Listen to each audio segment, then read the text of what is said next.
Paz y bien para todos. Nuestro tema en esta ocasión será Esaú.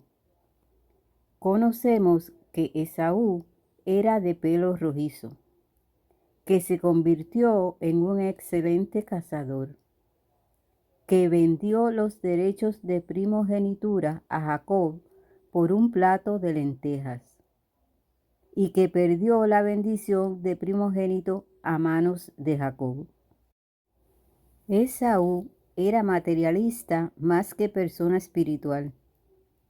La pregunta que sigue entonces es, ¿y qué pasó con estos hermanos después? Pues Esaú, furioso por lo que le había hecho su hermano, prometió que lo mataría tan pronto su padre muriera. Cuando Rebeca se enteró de esto, aconsejó a Jacob que huyera, que fuera a Harán, a la casa de su hermano Labán, en la Mesopotamia, y que allá buscara una esposa. Cuando Rebeca le pidió el consentimiento a Isaac para el viaje de Jacob, decidió no revelarle la intención asesina de Esaú, y solo le dijo cómo se sentiría si Jacob alguna vez llegaba a tomar una esposa como las hijas de Het. Rebeca decía esto porque Esaú se casó a los 40 años con dos muchachas hititas paganas, Judith y Basmat. Con esto entristeció a sus padres. Esta selección de esposas cananeas, que fueron amargura para Isaac y Rebeca, parece que le causó especial sufrimiento a Rebeca, quien habló con su marido y le declaró: me da asco vivir al lado de las hijas de Het. Si Jacob toma mujer de las hijas de Het, como las que hay por aquí, ¿para qué seguir viviendo? Así que Isaac llamó a Jacob, le bendijo y le instruyó para que buscara a la familia de Rebeca en Padán Aram a fin de conseguir esposa. El código de Hammurabi revela que era costumbre que cada padre escogiera novia para su hijo. La historia bíblica del periodo patriarcal destaca que esta misma costumbre fue seguida por los patriarcas. Lo vemos en la Biblia. Y dijo Abraham a un criado suyo, el más viejo de su casa, que era el que gobernaba en todo lo que tenía: pon ahora tu mano debajo de mi muslo, y te juramentaré por Yahvé, Dios de los cielos y Dios de la tierra, que no tomarás para mi hijo mujer de las hijas de cananeos, entre los cuales yo habito, sino que irás a mi tierra y a mi parentela, y tomarás mujer para mi hijo Isaac. Lo mismo que hizo Abraham, hizo Isaac con Jacob. Dice: entonces Isaac llamó a Jacob y lo bendijo, y le mandó diciendo: no tomes mujer de las hijas de Canaán, ve con el hermano de tu madre. Pero con Esaú las cosas eran diferentes, porque a Esaú no le importaban los reglamentos. Fue un desobediente que actuó contra los deseos de sus padres y se casó con esposas que éstos no aprobaron. Cuando se fue Jacob, Esaú se quedó en Canaán. Con el fin de complacer a sus padres, tomó como esposa adicional a una hija de Ismael, que era de la misma sangre de sus progenitores. Jacob regresó 20 años más tarde. Cuando Jacob regresó a Canaán, se inquietó mucho al saber por medio de los mensajeros que había enviado que Esaú iba a su encuentro con 400 hombres. Jacob oró a Yahvé y envió por delante un magnífico regalo de más de 550 cabezas de ganado. Al ver a Esaú, Jacob, con humildad, se adelantó a ellos y procedió a inclinarse a tierra 7 veces, hasta que llegó cerca de Esaú. Esaú fue corriendo a su encuentro y le abrazó y le besó. Ambos prorrumpieron en lágrimas. Al principio, Esaú rehusó aceptar el ganado que Jacob le regalaba, diciendo: «Tengo muchísimo, hermano mío. Continúe tuyo lo que es tuyo». A insistencias de Jacob, por fin aceptó el regalo. Después se ofreció para acompañar a Jacob, pero éste rehusó. Tampoco aceptó la proposición de Esaú de poner a algunos de sus hombres a su disposición.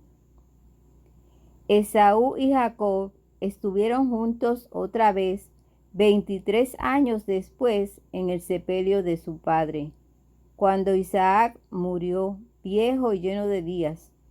Esaú y Jacob se encontraron en Hebrón para enterrar a su padre en la cueva de Macpelá.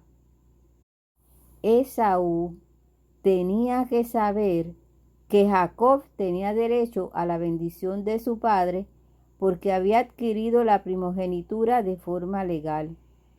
El testimonio arqueológico confirma que entre los pueblos antiguos del Oriente Medio existía la práctica de intercambiar la primogenitura por algo material. Arqueólogos encontraron un texto que habla de un hermano que recibió 3 ovejas a cambio de su parte de la herencia. Más tarde les voy a explicar en qué consisten estos textos. Sigamos con Esaú.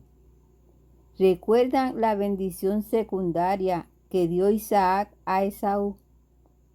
Decía así: «Mira, lejos de los terrenos fértiles de la tierra se hallará tu morada». Eso se cumplió porque se fue a Edom. «Y lejos del rocío de los cielos arriba». Edom era una región semidesierta. No había grande acumulación de agua, pero era semidesierta porque había partes fértiles. «Y por tu espada vivirás, y a tu hermano servirás». Recuerden que él peleó por lo que consideraba su tierra, Seir. No tenía derechos sobre las riquezas de Isaac. Jacob tenía el derecho sobre los terrenos y propiedades de Isaac. Por eso Esaú estaba para servir a su hermano. Dijo Isaac también: «Pero ciertamente ocurrirá que cuando te inquietes verdaderamente, romperás su yugo de sobre tu cuello». Nos dice la Biblia: «Entonces Esaú salió de las tierras de su padre y se estableció en la región montañosa de Seir, que estaba al sur del Mar Muerto. Sus descendientes expulsaron a los habitantes del monte Seir y transformaron la región en una poderosa nación conocida como Edom, nación de los edomitas o idumeos. Hoy la define el sur de Israel y de Jordania. Habitualmente se localiza la tierra de Edom en la frontera meridional de Jordania e Israel, extendiéndose hasta el norte de la península arábiga. Se trata de una región montañosa y abrupta al sureste del Mar Muerto. Era una región de clima semidesértico que se encontraba en la ruta del rey, ruta principal del comercio del desierto de Gaza, Egipto y Fenicia. Esto estaba entre Arabia y el mar Mediterráneo. Además, contaba con yacimientos de hierro y cobre. Esta región se conoció también como el monte de Esaú. Los edomitas se regían por el sistema monárquico. Lo hizo primero que Israel. También fueron gobernados por jeques. El idioma edomita estaba estrechamente relacionado con el hebreo bíblico. La religión de los edomitas era similar a la de otras sociedades paganas que adoraban a dioses de la fertilidad. Ellos también adoraban a Yahvé. Se ha especulado que el libro de Job, el primero de los libros sapienciales de la Biblia, se escribiera o al menos se originara en la cultura edomita.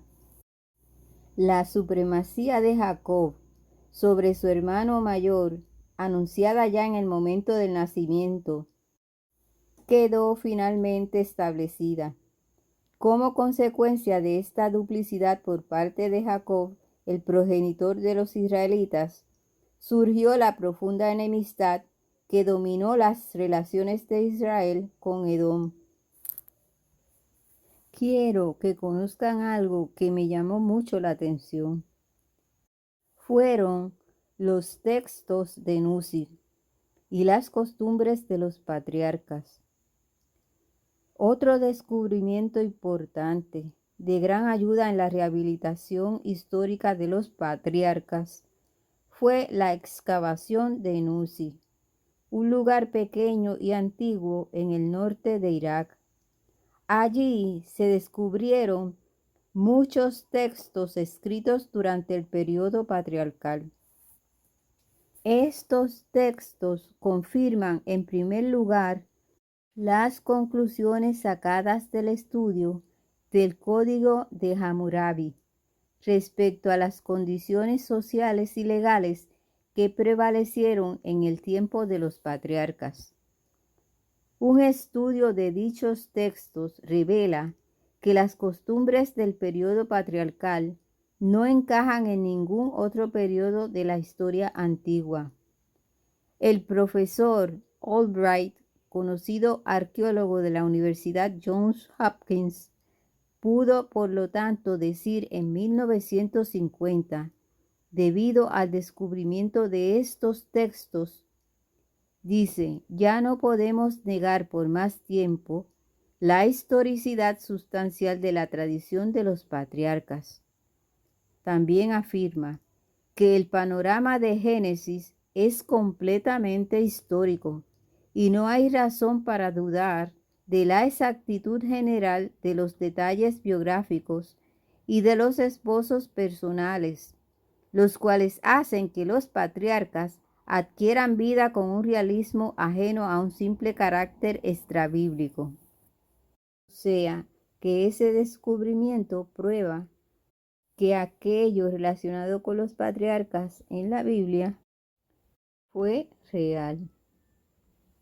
Les presentaré ahora una serie de organigramas relacionados con la descendencia de Esaú.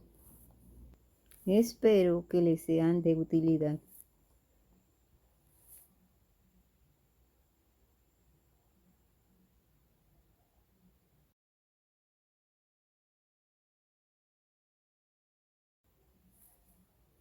Que Dios me los bendiga siempre, siempre, siempre.